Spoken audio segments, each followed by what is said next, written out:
And I believe we are live. Welcome back. Hello, hello, hello, hello. I'm gonna move this around. There we go. I'm here too. Hello, hello. Welcome back to another Brotherland live stream. Here we are. We're a couple minutes late, but that's because it's been a crazy couple of days. There we are. There we are. Hello, hello, hello, hello. I don't know if you notice, but this is a better connection. It might look a little crisper, it might look a little newer, who knows? It's supposed to be pretty much improved because we are running now through my more powerful computer. So, if there's something, if it has improved, let me know. Let me know if it's improved, because I think it has, but well, you know, not everyone holds the exact same opinion. So, yeah, we're back. Welcome back. Welcome back to another Sunday. Not just any Sunday, but Super Bowl Sunday. I don't know why I'm putting this all away, because I'm going to have to take all of this out here in just a second anyways. So, yeah. We'll have to figure it out. Let's put this guy in there. What is that sound? Are you guys hearing that too? That might be the music. But that's okay. Let me put the dirt somewhere. Okay, let's throw that in there. Turn down this audio in my own headset. We're getting set up, dude. It has been. I will tell you in a second about how crazy it has been.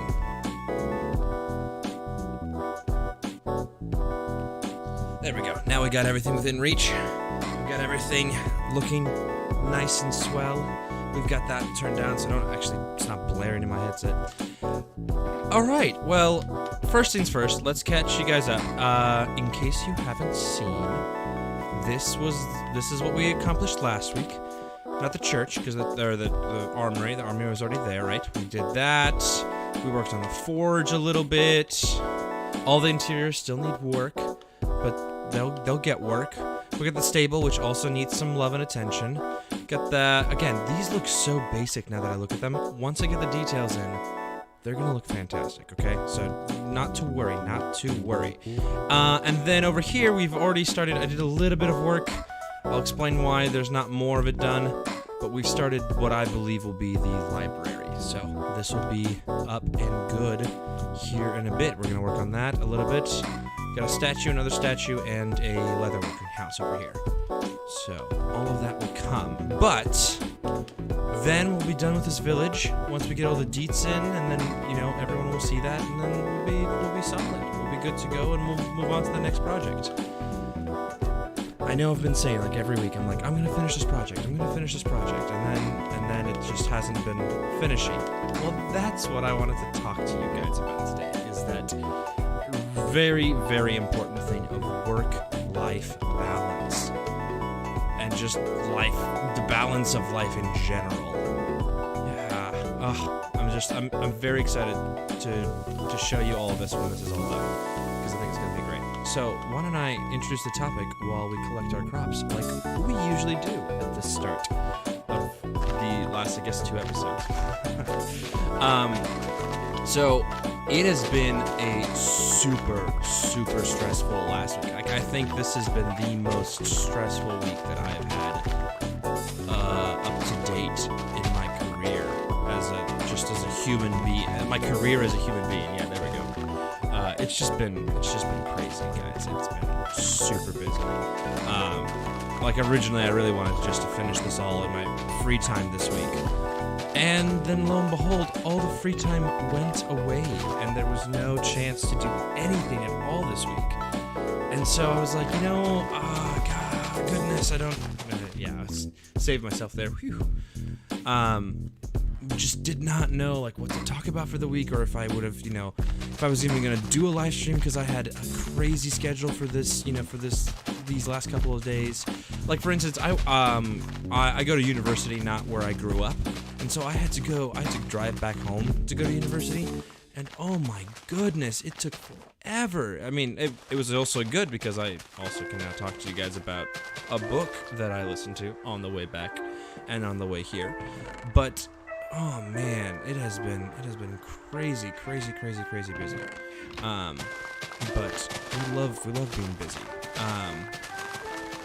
So yeah, that was a grand old adventure. Had to drive home on Saturday and drive back today. Literally dropped all my stuff off to get this within a semblance of, another thing to do, because I've got a show I'm rehearsing in the later evening hours. Later tonight, I have to go do rehearsal and do that for a show. So it's just been busy. Yeah. But the drive was really nice. I got to listen to this great book, which I will talk about probably near the end, because I want to get through this, the life balance perspective. Yeah, man, it's just been. And that's kind of been, helpful reminder. Like, it was really not good earlier in the week. Like, Wednesday time, just not good. Like, feeling overwhelmed, feeling stressed, feeling like everything's crashing down on top of you. And it's good to have those moments sometimes, but it's not good for, you should never sacrifice your mental sanity for that, right? So if you do need a break, take a breather. That's what I did on Friday. I cannot keep doing this. I'm gonna take a break, and I'm just gonna, relax, or I'm gonna do something, and I'm not gonna stress about this. I'm gonna take a day and just, focus on myself. So yeah, I took that on Friday after a very stressful week, and it was nice. It was nice to have that moment to breathe, just go, okay, we're good. And then, revived effort starting on Friday. So that was really nice. And then the long drive back home was not bad at all. It was very good. Got to load it up in the audiobook.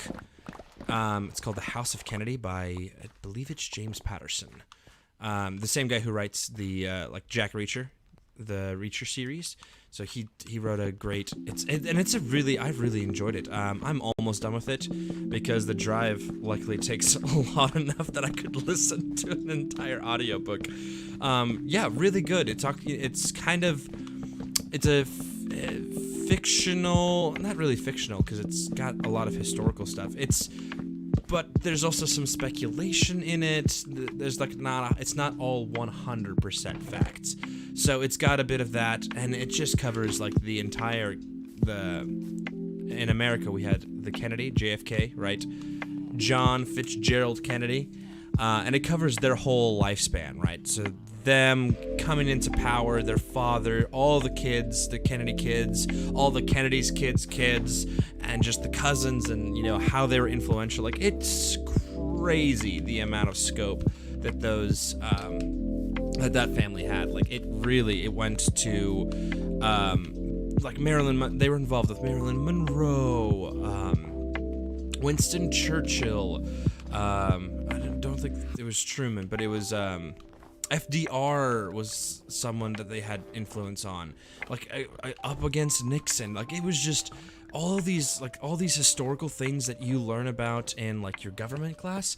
This book covers how those people talked to them and how they influenced and interacted with each other. It was crazy. It was I was listening to it. I was like, wow, and it's told really well. It's a very nice narrative story. So I really enjoyed it.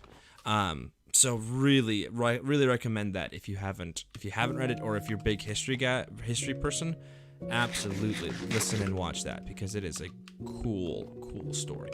Okay, so before I talk more about work-life balance, because that's been a passion of mine for these last couple days, I'm gonna introduce this, and then we're gonna talk about work-life balance, and then I'm gonna just play around with different things.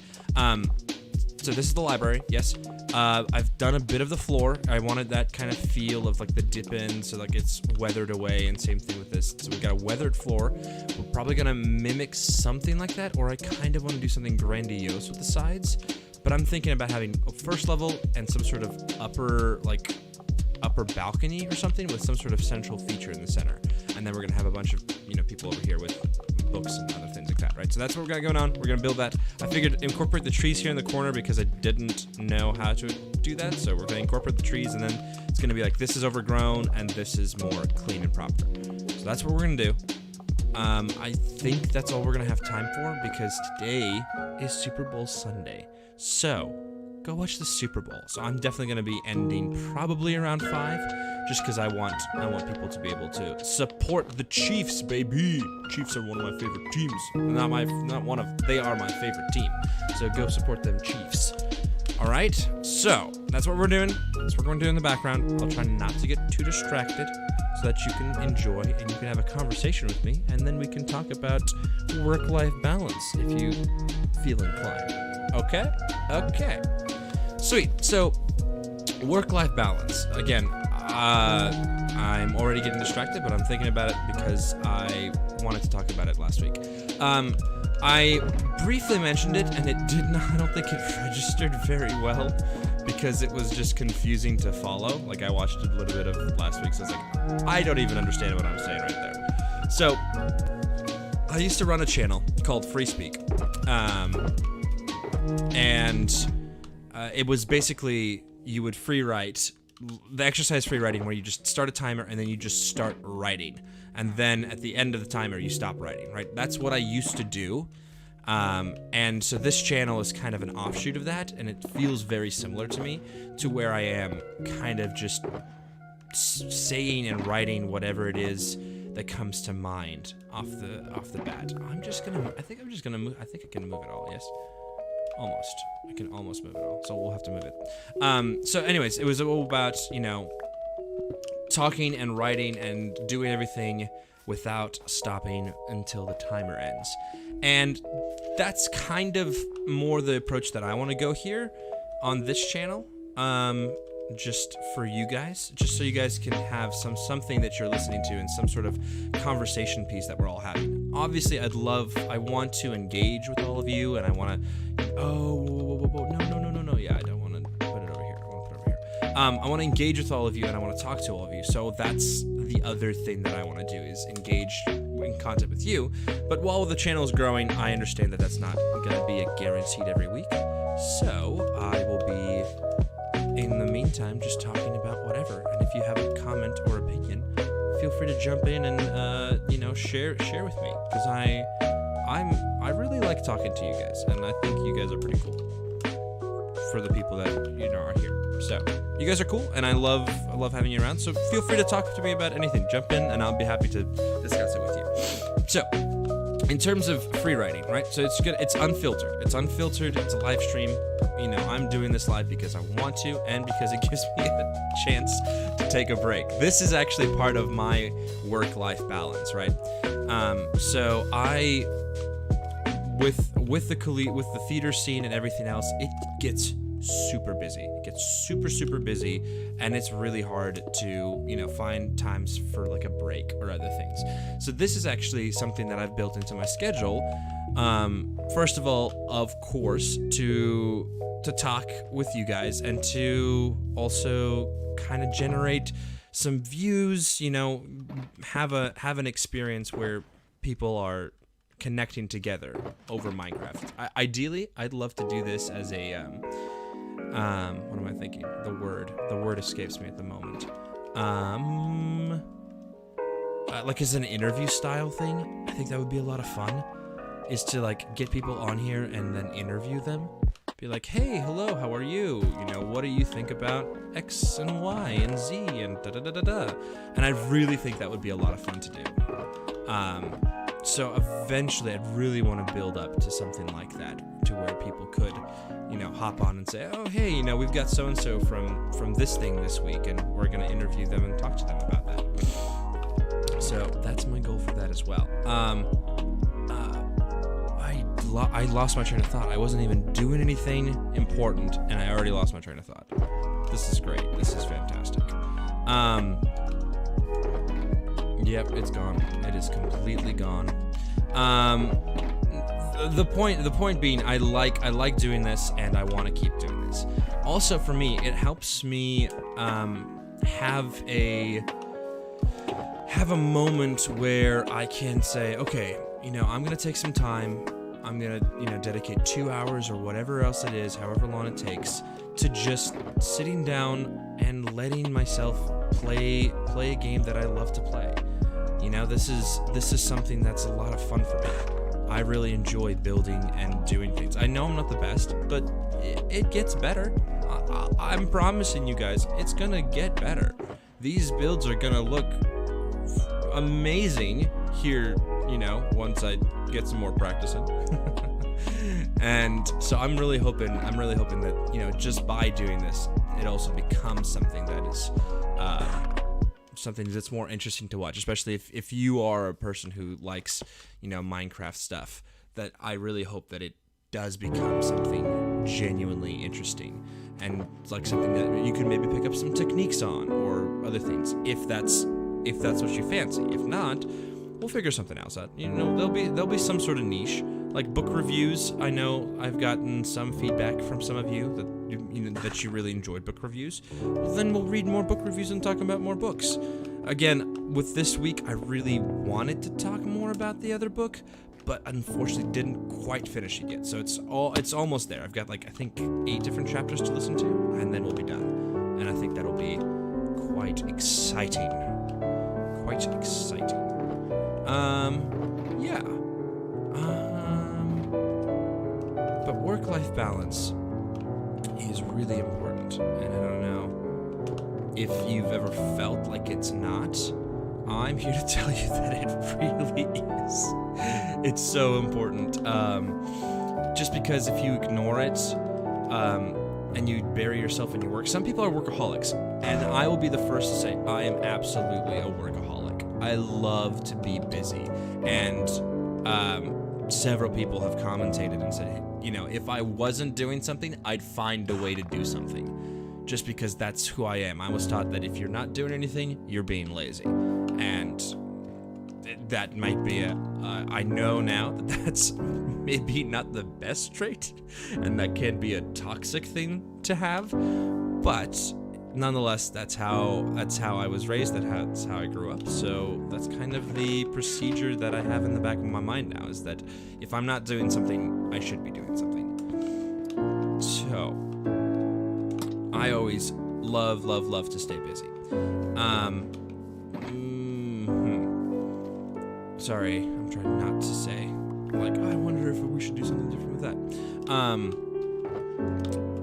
Along with that, right, so not just staying busy, but also if you stick to that too long, if you're too busy for too long of a time, you can get yourself worn out and tired. So this is an analogy I have, right?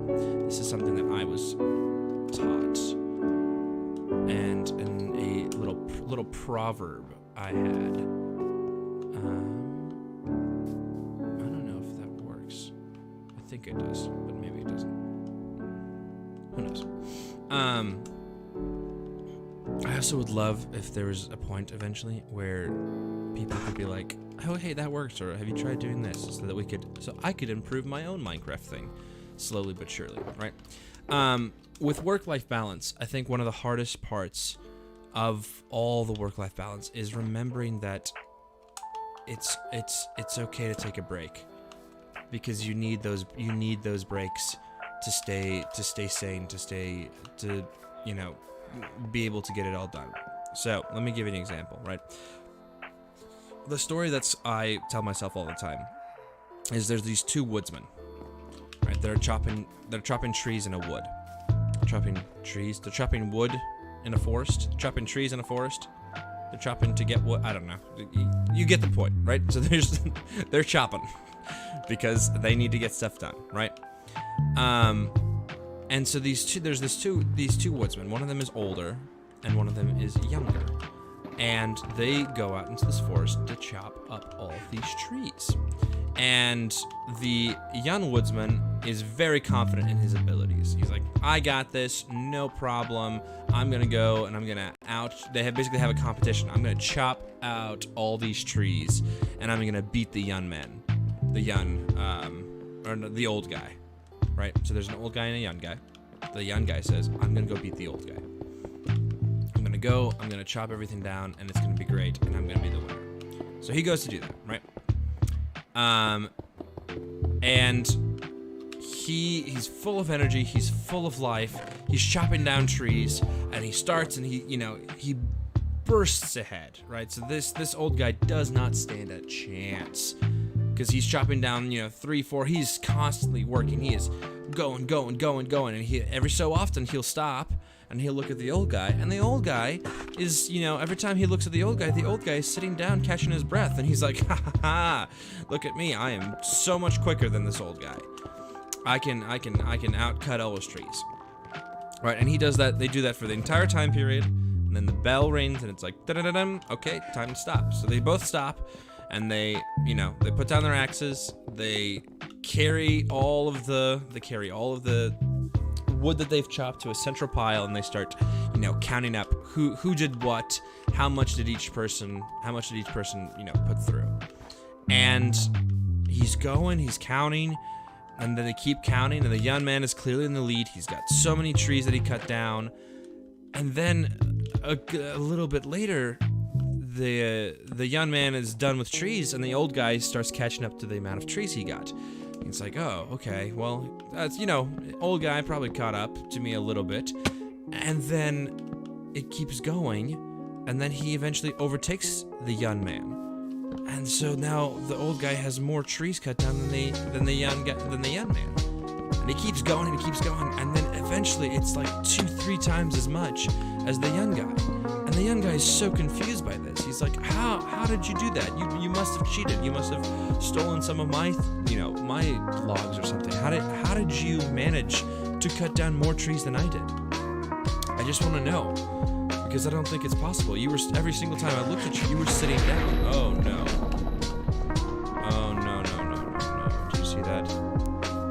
So the old guy, so make sure nothing's in danger. So the old guy says, okay, son, I'll tell you a secret. I'll tell you what happened. He goes, you may have been working, and you may have been working very hard. But the secret is that every single time that you saw me sitting down, I was sharpening my axe. And while I was sharpening my axe, you kept going, and your axe got duller and duller because you didn't take time to sit down and refresh your tool that you were working with. And so because of that, your axe got dull while my axe stayed strong, and I was able to cut down more trees because of it. Isn't that a beautiful analogy? Like, that's one of the things I love about that story, is that it can, I mean, yes, it's a little parable-y, it's a little preachy of a story, but it's a really good story. It's a really good, like,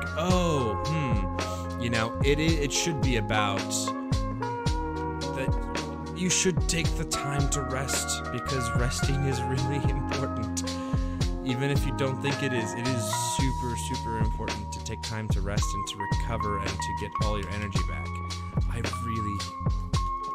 I firmly believe that, and I definitely felt that this week.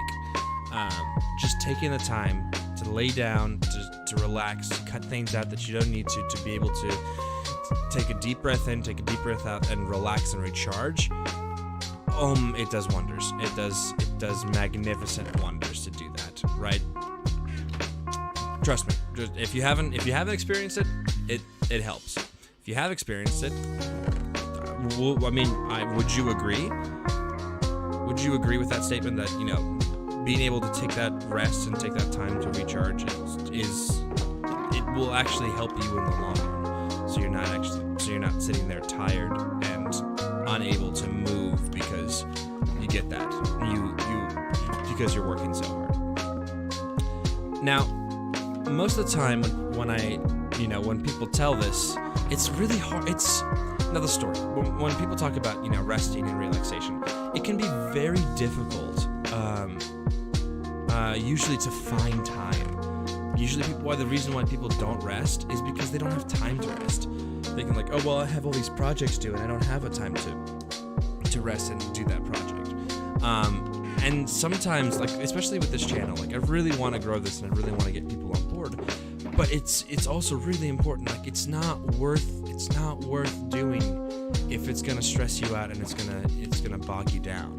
There's no point to do that, because it's, at the end of the day, it doesn't really matter. You know, like, yeah, sure, you can absolutely matter, but most people will understand if you're in a place where you're like, I am so tired, I cannot do this, I would rather, you know, I'd rather keep myself sane than to put out something where I'm like, okay, well, that kind of worked, or, I guess it's okay. You know? Do you understand what I'm saying? I'm finding it hard to find, not the point, but the truth of it, right? Where can I'm trying to think of my message that I want to send. Like, for instance, what good is this entire thing to you if by the end of it you lose motivation to do it? There we go. I think that's a better way to say it. What good is it to go work at something so hard that by the end of it you want nothing to do with it anymore? You are just so done that you don't even want to see whatever it is. You're like, I'm done. I don't care. I just want to be over. I don't want this to happen anymore. You know? That I think you'd be more upset about that than even if you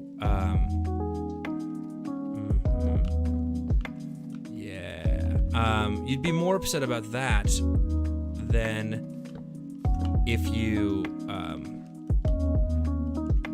kept going and then you got some sort of result from it. Does that make sense? I think so. I think that's making sense in my brain, at least.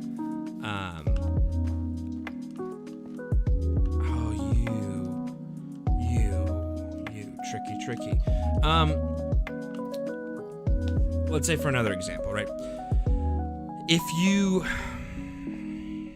no, I mean I think that's the best example. Sorry, I'm just really trying to figure out how I want to say what I want. There he is.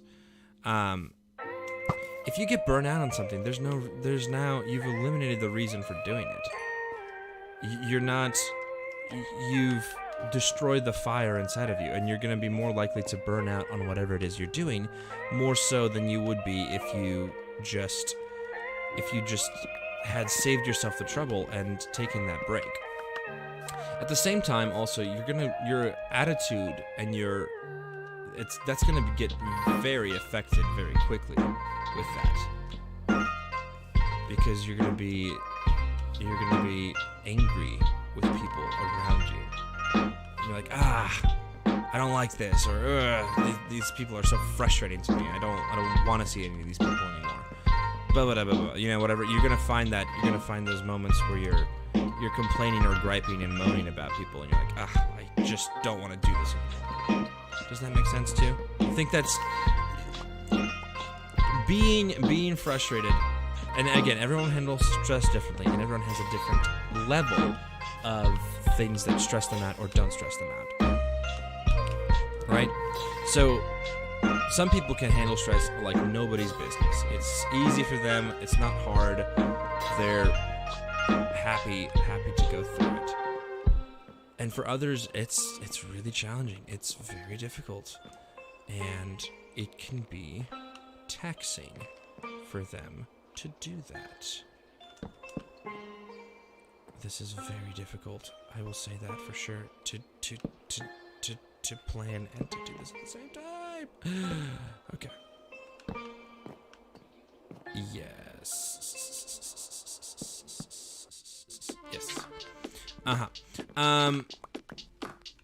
So don't stress yourself out. Take a break. Take a breather.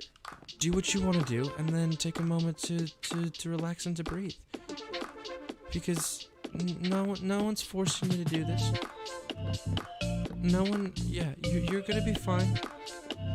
Take a little break. Take a little. You know. It's gonna be worth it. You're gonna find that it is worth it to do that. Because otherwise you'll stress yourself out. And now here I am stressing myself out because I'm repeating myself in a circle.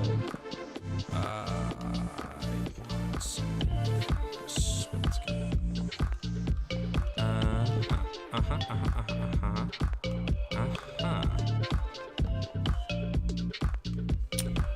What else I got for you?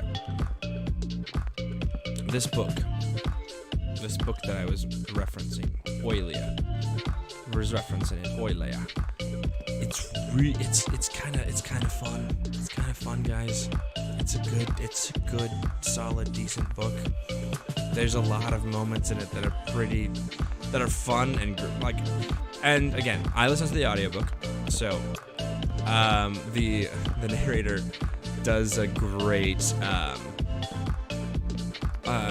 Kennedy impersonation, and it's a lot of fun to listen to.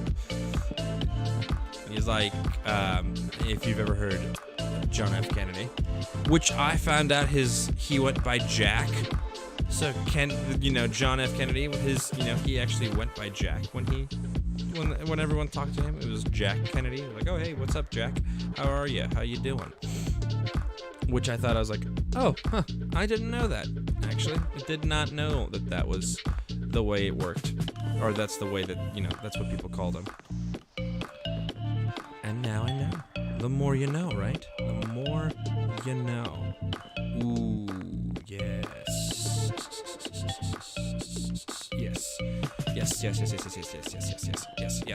Yes. Okay. All right. Yes. Oh, you guys, yeah, it's gonna look great. It's gonna look so much fun. This is gonna be fantastic. I cannot wait. I cannot wait to show this. Okay.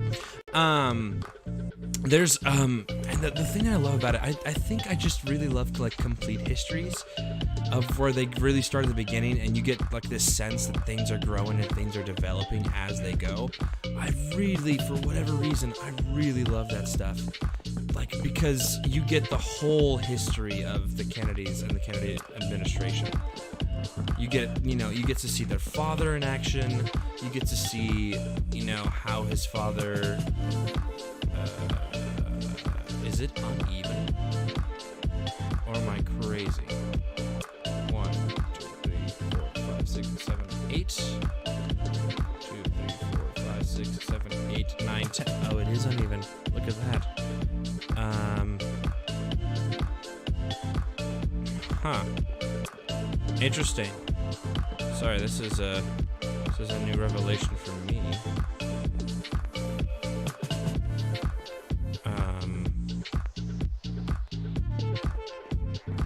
Okay. All right. Well, we'll deal with that as it comes. I don't know if you know anything about James Patterson.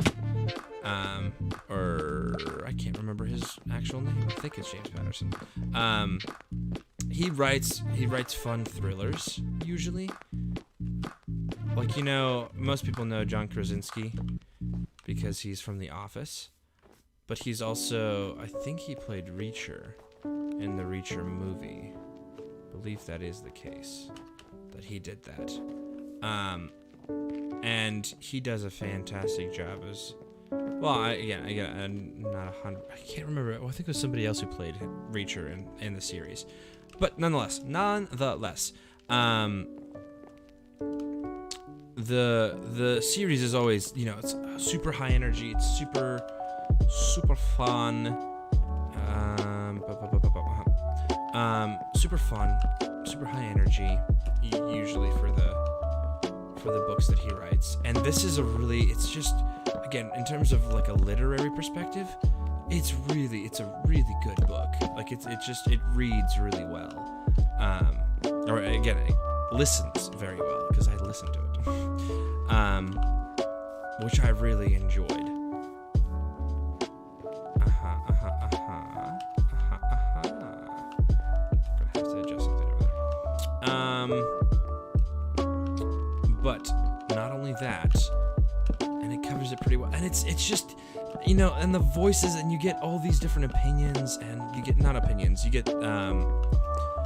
all these different stories from, told from the perspectives of every single person, right? So you've got and they're corroborated stories too. So it's not just like, it's not just from the, you know, Jack Kennedy. It's not like the memoirs of JFK. No, it like tells stories and gives like these personal examples. And the reason I really enjoyed it was because it really reminded me of like the Greek gods and kind of the story that they have there, right? Where they're not really blameless. That you can look at them and you're like, ooh, that was a bit nasty. That was a bit gross. Why would they do that? Or like, ooh, you know, these are not actually the best examples of gods and goddesses. You know, they're kind of, ugh, they do not so cool stuff. That's what we'll do. Just to keep with consistency. I don't have any. And I think that's a lot of fun to represent. And again, it switches, and that's I think why I liked it so much, is because it switches back and forth between the politicians. Not back and forth between them, but more of back and forth between presenting them in a good light and presenting them in a not so good light, right? So you have moments where you're like, ugh, I don't know if I really enjoyed that about those people, and there'll be moments where you're like, oh, okay, well, I guess that's, you know, that's more forgivable than the other one. And so it's just kind of fun. You just get to see that, and I like that because it provides an objective experience as opposed to a biased, skewed perspective. So you're not seeing them and you're like, oh yeah, no, they're totally great. You know, it's not a propaganda book. It's not like, ah, yes, the Kennedys were amazing. They were the best thing that happened to America, and anyone who disagrees is dumb. No, not at all. It presents a much more accurate, it's fiction, but like historical fiction. And he does a good point of making sure that you understand that probably a lot of these details are very real, and a lot of these things did happen. And he cites specific moments of, oh hey, this is from this account, or according to this account, this happened. According to this account, this happened. So you get those historical details, but at the same time, you're also getting some narrative storytelling. Like, he pieces together these interviews, or from what they have said in the past, and it'll piece it all together. Like, oh, okay, that's why they said that. Or, you know, that does sound like something their father would say, because, you know, he went on record to say something like that in a different point. So it's interesting. He pieces together a story for you so that you can kind of put it all together. We'll clear this, I think. Yeah, I can clear it so it'll just be on the and the other thing is that, and again, maybe I'm just late to the party, you know, because we learned about the assassination of JFK. Like, that was definitely a thing that we learned about in our history books. But there was also for me, the more cosmic, interesting part of it was the whole like the Kennedy curse and kind of the fascination of the entire family, because so much of the time we hear about specifically JFK. We hear about, you know, JFK and the assassination of JFK. He, you know, while he was traveling along Dealey Plaza, he got shot, and then, you know, everyone remembers that moment in infamy, right? Well, their whole clan.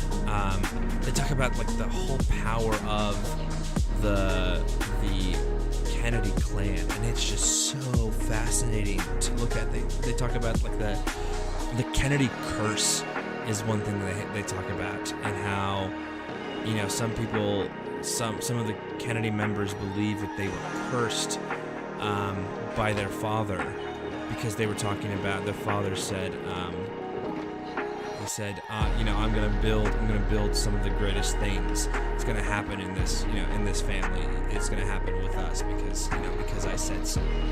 And so, and there's just a bunch of little like sound bites and like quotable things that he says that just, you know, for me, I was like, ooh, whoa, that's a little bit insane there, bud. Again, not bad. Well, yeah, no, I would say bad. Yeah, it was bad. Some of his philosophies on the world, but they were so fascinating. It was really like, for instance, one of the things he talks about is win no matter the cost is one of his perspectives, and that you see that resembled in a bunch of the Kennedy men, is that they kind of adapt their father's philosophy of win no matter the cost.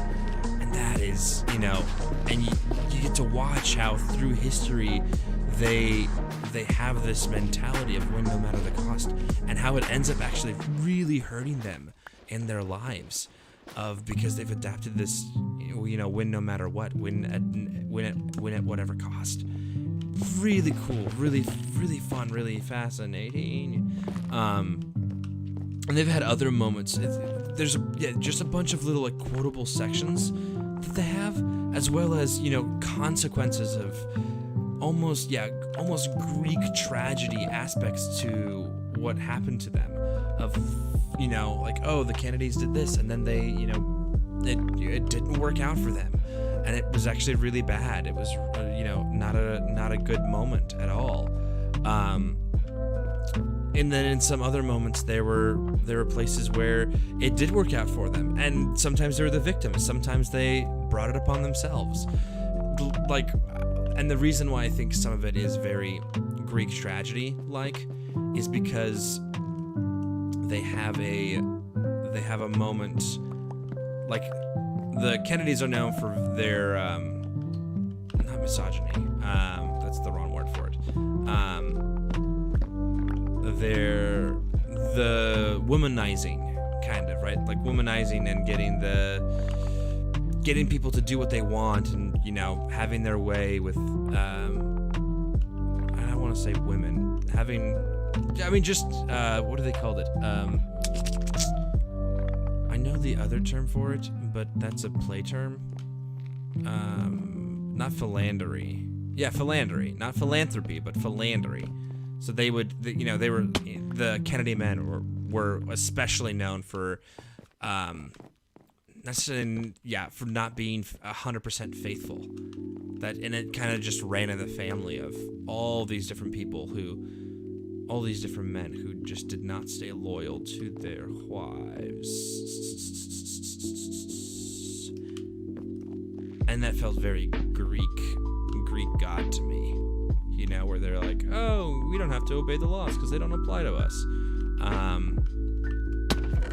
Even though they were devout Catholic, you know, it's not to say that all Catholics must have this, but it was really interesting to me that, you know, faith was such a big part of who they were and what they did in their story, but yet here they are, you know, not necessarily living out Catholic virtues and going against their own institution of marriage, and you could see it literally across all of the, you know, almost all of the married Kennedys kind of went through that moment of, I guess it doesn't really matter if we do this or not. And I was like, that doesn't seem right to me at all. But who am I to say? What do I know about this stuff? So just fascinating. I was like, oh, interesting. There we go.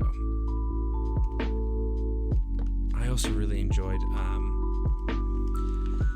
I guess some of it I just didn't know, because I was like, oh, okay, yeah, JFK was assassinated, gotcha. And maybe this, again, and there's only so much you can cover in a history class, right, before it kind of, it's like, oh, well, okay, I didn't know, or I didn't care, or, you know, that's something that was never taught to us. And so I had no clue that, for instance, I had no clue that his brother, JFK's brother, Robert Kennedy, actually campaigned on that next year after Kennedy died. That he campaigned there, and then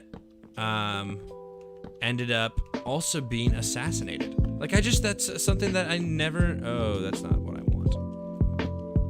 I just never knew that. I never knew that, or at least maybe I wasn't 100% conscious of it, but I had no clue that there was another Kennedy brother who actually got on and, eventually became president. Robert, otherwise known as Bobby Kennedy. I was like, what? That's insane. I had no clue that was going on. As well as, then, like, there's also, this was super interesting. Did you know that there were 9 Kennedy kids? There were 9 of them. And this is, again, these are just really cool facts. If you don't want it spoiled, tell me you don't want it spoiled, and then I won't spoil it for you. But, like, again, this is history, so it's not necessarily being spoiled. But I was like, wait a second. There was 9 of them from the original Kennedys, right? So, I believe his name was, they called him JP Kennedy, PJ Kennedy, Patrick Joseph Kennedy was the father, and then he married, oh goodness, let's see if I can remember her name. This was early in the chapter. This was when yesterday on the drive. What was their mother's name? Rose Kennedy. Rose Kennedy was the mother's name. So there was Rose and Patrick Joseph, PJ Kennedy, right? All of them together. All of them had kids. They had 9 kids. They had 2 eldest sons. They had 4 sons, basically, and 5 daughters, if I remember the number of all of that correctly. Yeah. And oh my goodness, the stories from, like, before they became presidents and stuff is insane what happened. I'm just gonna jump into it because, like, this is something that I had no clue. I had no clue that this actually happened. The Kennedys had a daughter. Her name was, again, they named it after her mother. Her name was Rosemary Kennedy. And so Rosemary Kennedy was kind of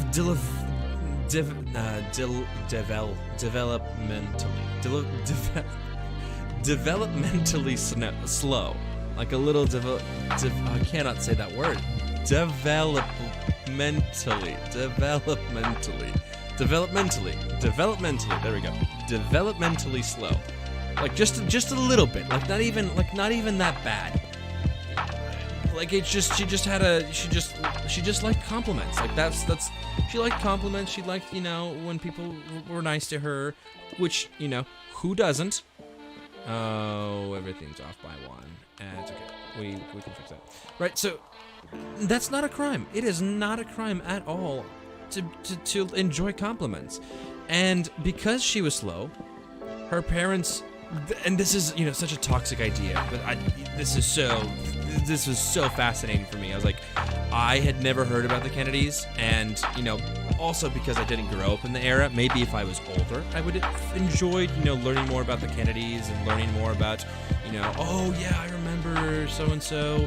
All I get, or at least all the younger generation gets, is a bit of, history from school, or from different documentaries or different, representations in the media or whatever else, right? What have you.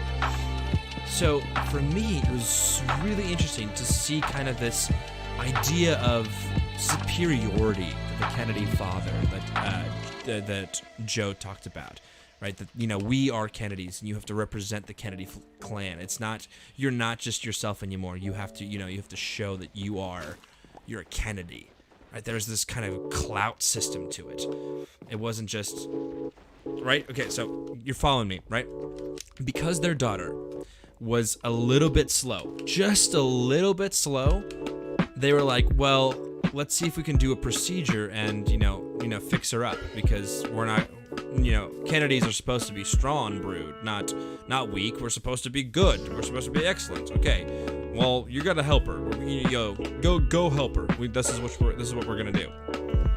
So they help her by giving her a lobotomy, which basically deteriorates her, and she can no longer speak or talk, and she's then hauled into like this mental institution where nobody else ever sees her again. And the family loses track of her. Like they just ship her off to a thing, and then they never see her again.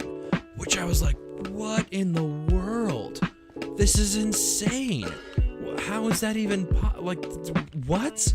This actually happened? Yeah, it actually happened. I was like, that's messed up. Like, that is not what you want to hear from history, but it happened. It was a thing. They, locked up their kid and threw him in a mental institution after they had done the thing, because she wasn't up to snuff and she wasn't representing the clan of, whatever it was. It wasn't representing the Kennedy ideals. I was like, whoa, okay. So that's kind of the people that you're dealing with, I guess. Wow, I did not expect that at all. Right? That's just something, I don't know. For me, I was definitely not expecting that.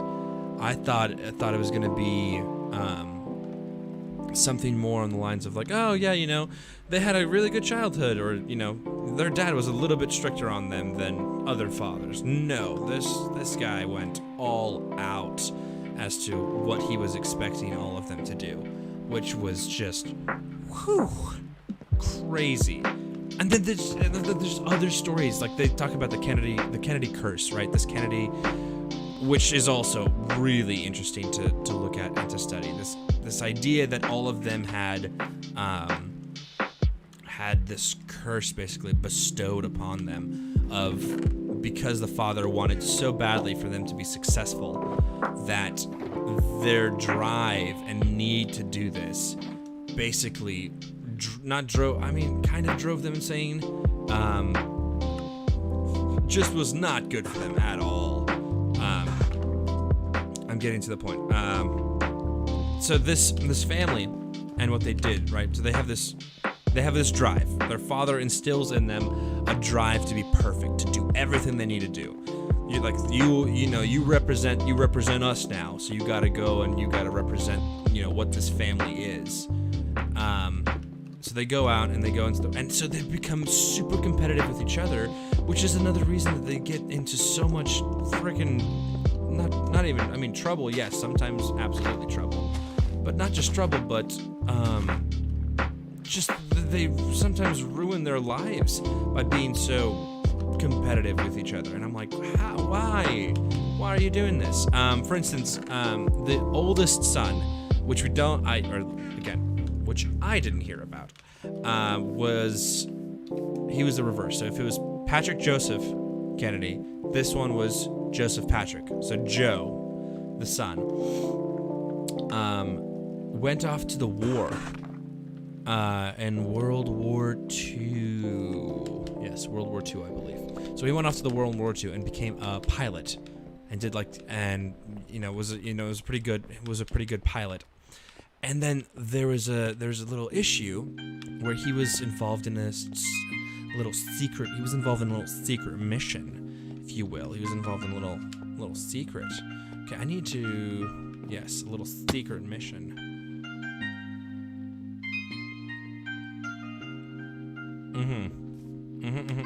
Yes, excellent.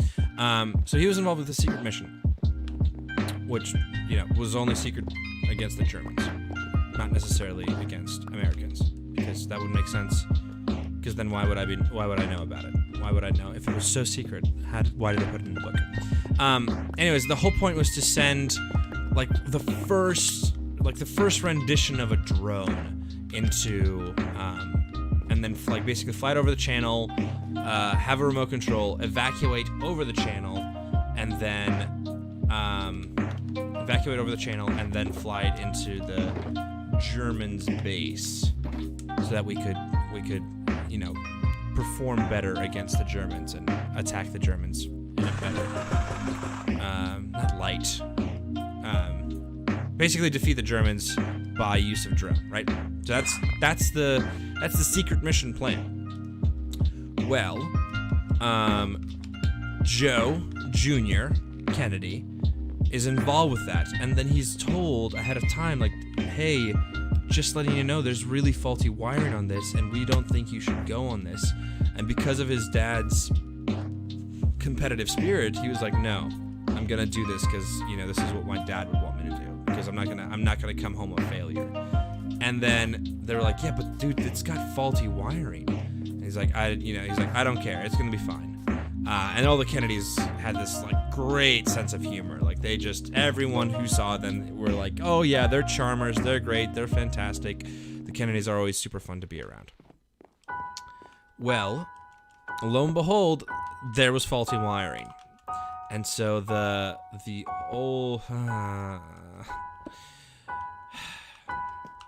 eldest son, Joe, died in a blaze of glory, you might say.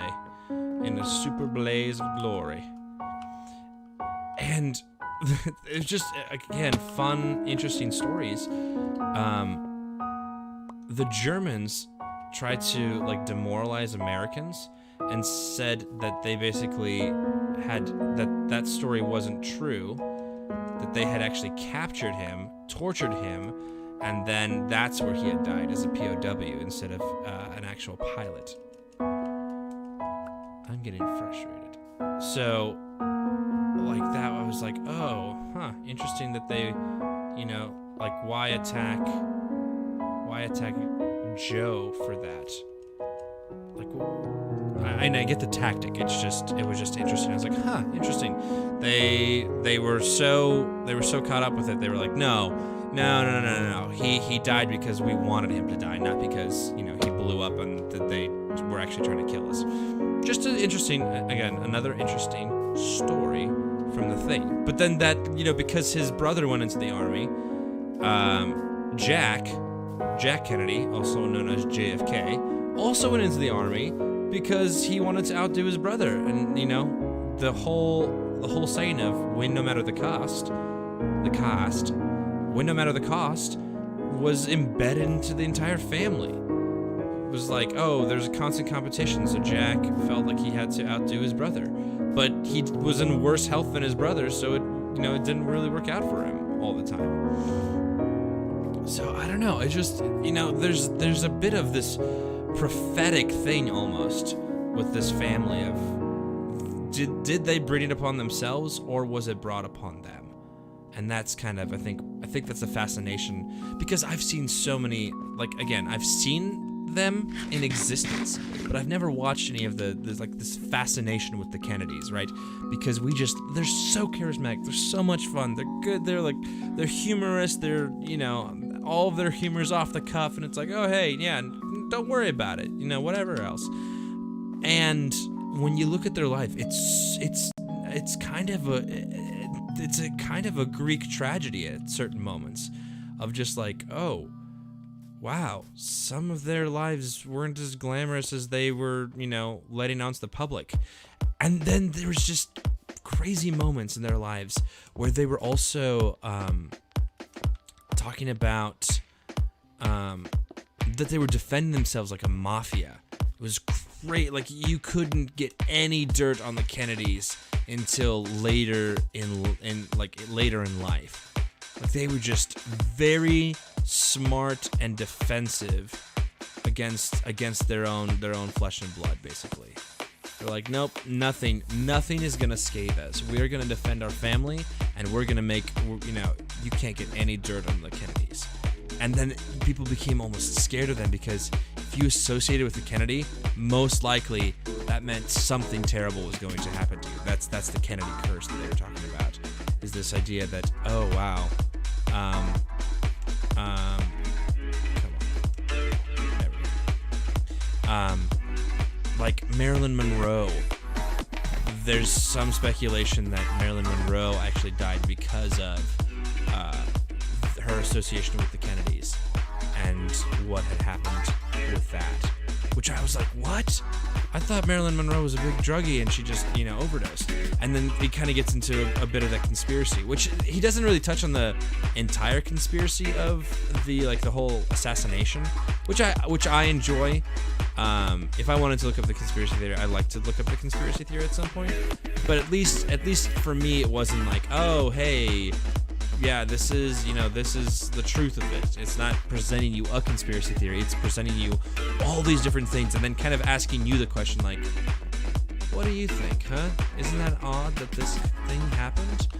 We find it to be odd, or like I find it to be odd. So this is kind of interesting. We're not 100% sure what's going on, but it's a little odd that they would do this, isn't it? And so then you're like, I suppose it is odd. Yeah, you're right. I should investigate, right? So that's how I felt constantly while I was listening to it. I was like, huh, you are right. That does sound strange. Maybe the Kennedys weren't great after all. Da-na-na. That's the thought process that I was having for the entire time I was reading this. I was like, huh, that is strange. Maybe there's something else. Maybe something else is going on over here. But it's all just conjecture anyways. Conjecture. I think that's the right word. Yes, conjecture. And I was like, oh, wow. Maybe someday we'll know the truth of what actually happened to them. There was another, I'm trying to think of other great moments in the book, because the book was really interesting. I also like the style that it's written in, that it kind of jumps you back and forth between them, like between the different moments. So it takes you forwards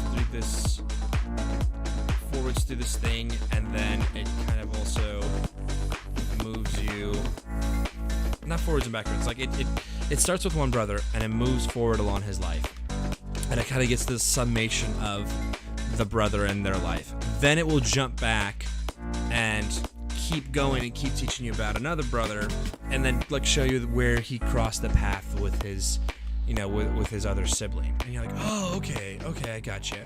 But at the same time, you're still learning about them as you're going through this history. Like, okay, I know who that is. Yep, I know what he did. Okay, I gotcha. So it's just kind of, it's almost like you're drawing a circle, and then when you get to the end of the circle, you're picking up like a quarter of the way into the circle that you were previously on, and you're moving through that. So just you kind of constantly getting this cyclical thing. Sorry, I was using my hands. To demonstrate my point. I apologize. So it just constantly keeps moving and moving. It's like, okay, and now we're doing this circle, and now we're doing this circle. Like, okay, you got that? You got all of JFK? Cool. Well, let's go back to Bobby, his younger brother, and here's how he's moved through life, and here's what happened to him. And you're like, oh, okay, cool. I gotcha. So it's just, again, really, really recommend it if that's something you enjoy. I'm trying to think of another fun story from it that I can pull and talk to you guys about. I really enjoyed kind of their perspective on the assassination itself, which was really fascinating to me. It was just like, you got this sense that the story is not magical, but like it told it from the perspective. Okay, I'll nerd out a little bit, and this is the true reason I enjoyed this book was because we did the musical Assassins by Stephen Sondheim, which basically focuses on the assassins of history. There it is. There's the thought that I had. It focuses on the assassins of history, right? So Lee Harvey Oswald, John Wilkes Booth, Charles J. Guiteau, like all the people who successfully killed presidents and the people who attempted to assassinate a president. So it's a great play. It teaches you kind of some of the flaws with the American dream, is that if everybody's got the right to do whatever they want to, well, isn't that technically a problem since everyone would be doing what they want to? So can't assassins assassinate since they're also still doing what they want to? It's a really good musical. If you do enjoy musicals, that's one that I would definitely recommend checking out because it's very poignant. It asks the question, and it's a good question to ask. What kind of ideology are we comfortable with? And if we're comfortable with that, well, then why aren't we comfortable with all of the same thing? Yeah. So, but in it, right? So this is where the connection is. They talk about that moment in history and how powerful that moment is. That after that moment, nothing was the same. It was that moment really defined the course of American history. And after that, there's so many. It opened the floodgates to so many things. Like so many other people also took inspiration from that one moment and said, oh, well, if that can happen, then I can do whatever I want to. And it broke the Heart's country. I mean, because Kennedy was absolutely the favorite. He was the favorite of, he was America's favorite. He was, again, kind of. And this is really cool to explore in the book because it will like defer the opinion because of what happened, right? So historical context, Kennedy was president during the infamous Bay of Pigs. Like, I don't know if you know what that is. That's because we were in that Cold War era, and the Bay of Pigs is when Fidel Castro, I believe it's Fidel Castro like rose in power, and he Fidel Castro, he took control of Cuba and then did the thing. I also have to move my hands if I think of stuff, so that's why I'll get back to the thing. He basically got in power, and he was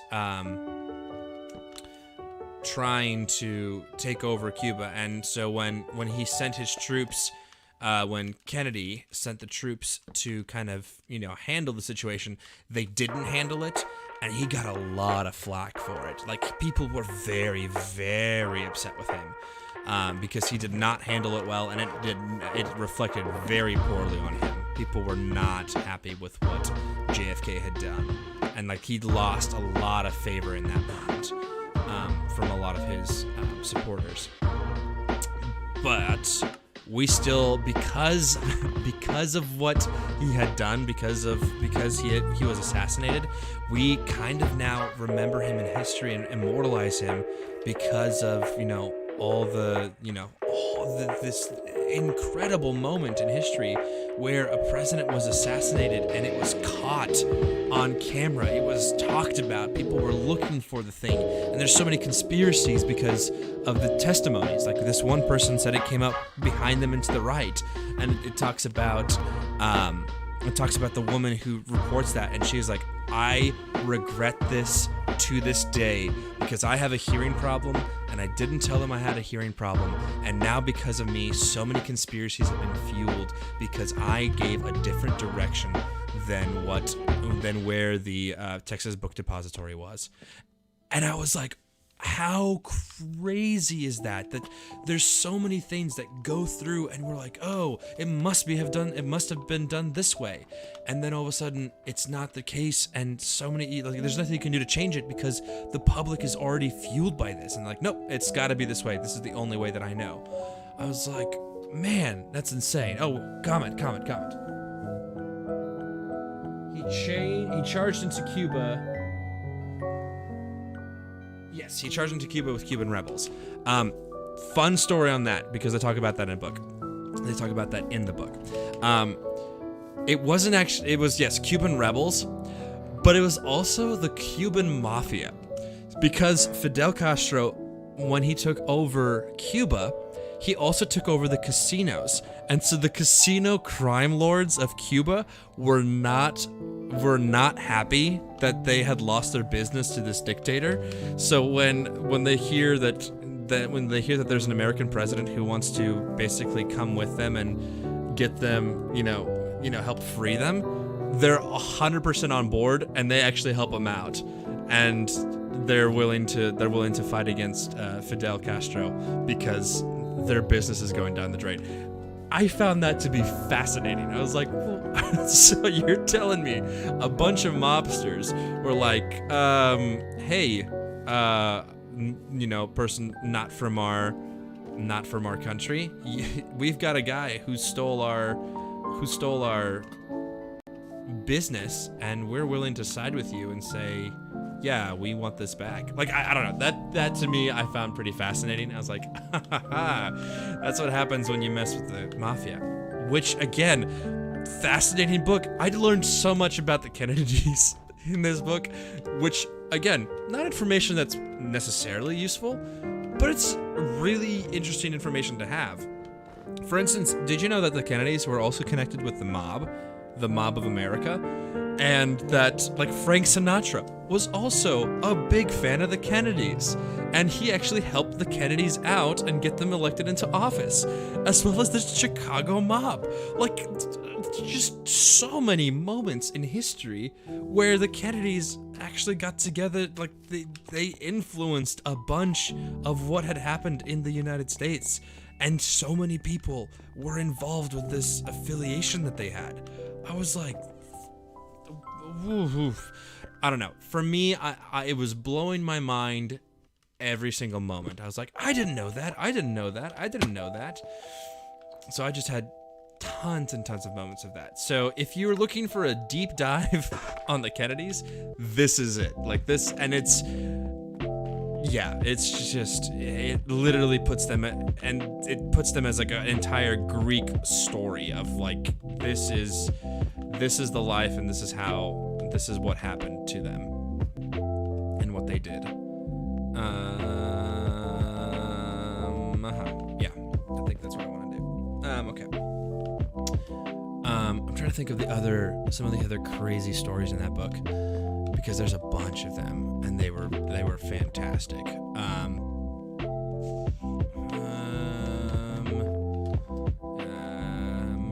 Sorry, I'm also trying to think about what to do here. Actually, I don't need that. Yes, I need to do the other thing. But I think I'm gonna let that take over. Maybe not. I don't know. We'll see. And I promised to let you off at 5 so that you guys could go watch the Super Bowl. Because if you don't watch the Super Bowl, I'll be sad. Because I can't watch the Super Bowl. I have to go do things. I can start watching it, but I can't finish watching it, and it's sad. So sad. It's a sad, sad situation.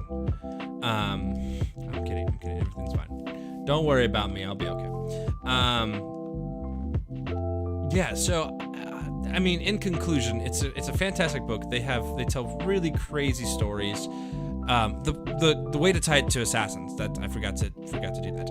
Assassins mentions a bunch of these other assassins that I had no clue what they were about, and maybe that's me just forgetting. But like Sirhan, I had no clue. Sirhan killed Bobby Kennedy, Jack's brother, when he ran for office. There we go. He ran because after Kennedy was assassinated, that next year he ran as president, and he was doing fairly well on the campaign trail. But then when he was in Los Angeles, I believe he was in Los Angeles, he got shot down by Sirhan in the kitchen. And that's another, again, humanistic views. There was a moment where, because he was shaking this kid's hand in the kitchen, and then the assassin came up and actually started shooting at him and said, "Aha, I got you."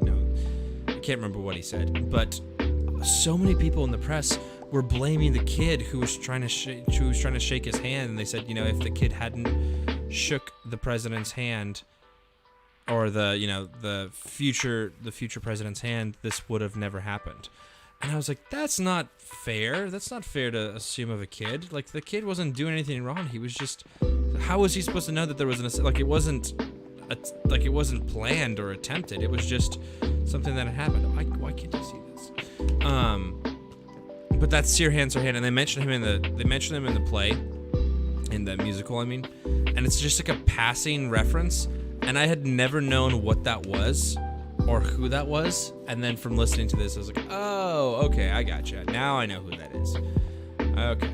And like their connection with speaking of, like, in terms of making this relevant, Black History Month, the Kennedys were also really connected with the Kings. I think it's Coretta King and Martin Luther King Jr. They had actually, advocated for them, and the Kennedys were really trying to get them to move forward. And then the day that King was Martin Luther King Jr. was assassinated, Bobby went to Indianapolis and gave this speech, and basically related the same like I'm even getting emotional right now. It related the same speech to them. He related a speech to the Indianapolis suburbs, and said, "I know what you're going through. I lost my brother to an assassination." He goes, "I sympathize with you. I may not understand exactly because this was perpetrated by a white man killing a black person, and the injustice of this, but I completely understand what you're going through, and I understand your loss." And there's a crazy part to the story, right? So while the rest of America went into riots that evening, Indianapolis, where he had spoken, did not go into riots, because there's so many people who they give testimonials of like, hey, you cannot help but feel sorry. You cannot help but feel empathy. You cannot help but feel sincerity from Bobby Kennedy when he was talking about the death of his brother and the assassination of JFK, which again happened basically years before, like not even that long, or not even that far before that. And I was like, that's kind of crazy about how much influence they had on the entire America. Like, I don't know. I'm not a history buff. I like learning about history because I like putting the dots together, putting the dots together. That's what I like doing, is putting dots together.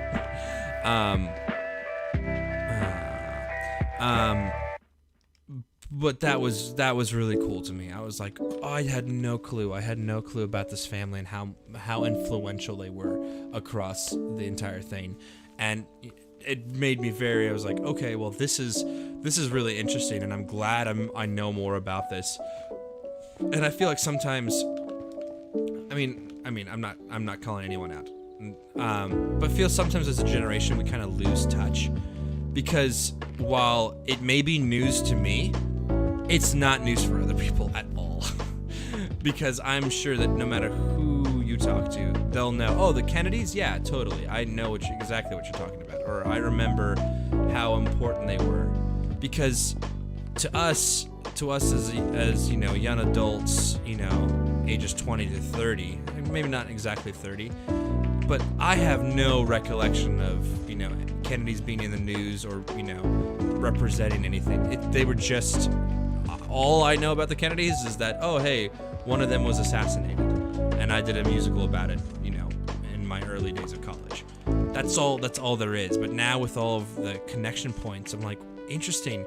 Am I listening to conspiracy theories, or was there a lot of, is there a lot of merit to what's being said by James Patterson?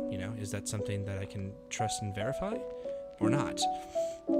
And one of my other really good quotes in the book, which I really enjoyed, and I kind of want to make a motto: to whom much is given, much is expected. And that was really, that was kind of, again, from Patrick Sr., so Joe Sr., he passed that on to his kids, and basically there were some negative ones and there were some positive ones. The negative one was definitely win no matter the cost, which I don't think it is a philosophy. It is a philosophy, but I don't approve it at all. I don't approve it, because that doesn't make any sense. If you have to stomp on people to get ahead, it's not worth it. Just because, people, it can be worth it if you're cruel businessman who doesn't really care about anyone's feelings, and you're just here to profit. Sure, yeah, go ahead, do that. You're gonna have terrible life and no friends. Not again, you will have friends, but if that's your mentality and you're willing to turn on people on the drop of a dime, I don't want to work with you, because I believe in compassion, and I believe that will go further for you than anything else like that. But I do believe that of whom much is given, much is expected. That does make a lot of sense to me. There are a lot of moments where you will have to go through life, and there will be a lot expected from you. And if you're given a lot, and I think they talked about it in the wrong way in the book, because they talked about it of, oh, hey, if you're in a position, you have to kind of perform to the position, and you have to show that you can handle this position. Well, I would disagree with that, and I would say we see more examples of that in our day and age, where if you get put into a position of power, or you get put into a position where you're above other people, there's an expectation there. To whom much is given, much is expected. You cannot get away with abusing power and doing all these terrible things, because you're in a position of power, and there are people watching you, and there are people looking up to you. So there's no way you can just say, I don't care what I'm gonna do. I'm gonna do whatever else. And it's very evident from the stories of some of the Kennedys. There was allegations of rape for other people in the younger, like further down in the generations beyond JFK. Their infidelity with all of the breaking their wedding vows with all the males in the Kennedy clan. There were also moments of what was I thinking of? There's another one that I wanted to say. Corruption of power and using power to their advantage. And I think that's a better understanding of that quote, that if you get into a place of power where you have the chance to do good or bad, there's an expectation set there. There's much expected of you to not abuse your power and to do that. So I think they missed the mark on their goals in their lives, that they thought that they had to perform when they should have been better. They should have been better listeners is what they should have been, but they weren't. And that's it's just more of a legacy to see, oh, okay, that's what that looks like. If you're not careful and you're not doing it right, that's what that can look like. So yeah, it's a good book, absolutely. I'm gonna be buzzed about excitement. I'm gonna be buzzed with excitement for it for quite a bit of time right now. Just because, yeah. It's just interesting that, there's certain families, I can't remember if, I think they referenced it at some point of, not necessarily Trump, but kind of. Let me check something. I want to see something. But they did definitely reference it and the understanding there.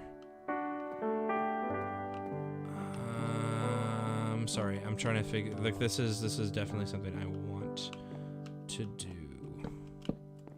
Yeah. Okay. Cool.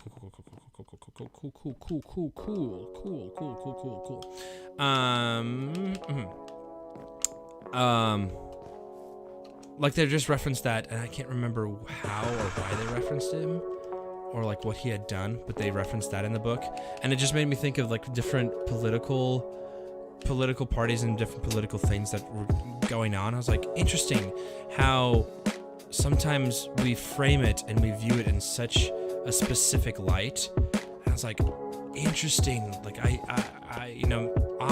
of course didn't get to know the Kennedys. I never met a Kennedy, and I never got to experience much of them or experience much of their presidency. I mean, like the only thing I have locked in my brain about that is his famous quote, we go to the moon not because it is easy, but because it is hard. Thank you, America. Like all I have is his voice. That's all. That's the only thing that I have locked in my brain about the Kennedys and the Kennedy Association. So when this when I got a chance to read this book and, you know, got to see more and more of that, I was like, oh, okay, cool. Now I have a bit of a frame of reference. And again, maybe not 100% accurate because I wasn't alive at the time, but at least now I have something that I can look back on and say, oh, okay, yeah, I actually know about this because I studied history. And that's something that I was thinking about. Again, kind of tying it back to the whole work-life balance that we talked about a little bit in the beginning. Not a lot, just because there's no point to keep talking about it if it's like, hey, make sure to relax because relaxing is good.